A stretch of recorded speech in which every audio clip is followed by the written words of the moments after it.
Hi, everybody. Welcome to this episode of Stories of Music. This time we are traveling back to 1958 to Winnipeg, where local guitarist Chad Allen formed a band, Allen and the Silvertones. Now, if you fast forward a little while, that became Chad Allen and the Reflections, and then finally Chad Allen and the Expressions, after the American group, The Reflections, had their first major hit. Now, by now, the band had signed to Quality Records in the US. Upon releasing their next single, it was credited not to Chad Allen and the Expressions, but simply The Guess Who.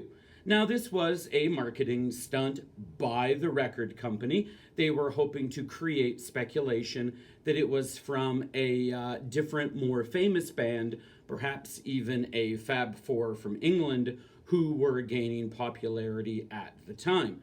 Now, even after the stunt was admitted to, DJs kept using the name The Guess Who.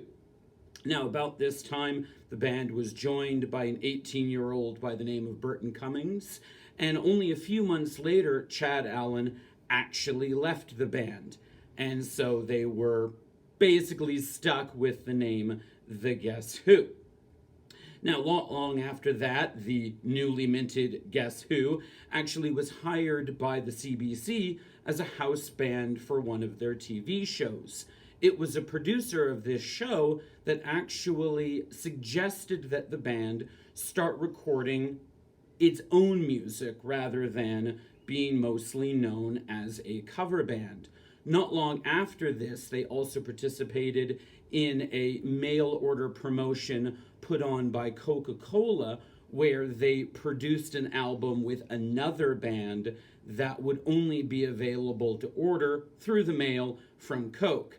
Now, this band, Ottawa-based, was called the Staccatos, and they would actually go on to be known as the five-man electrical band, which was famously known for their song Signs. Now, by now we're at 1969, and the Guess Who released both Canned Wheat and Wheatfield Soul, both in that same year.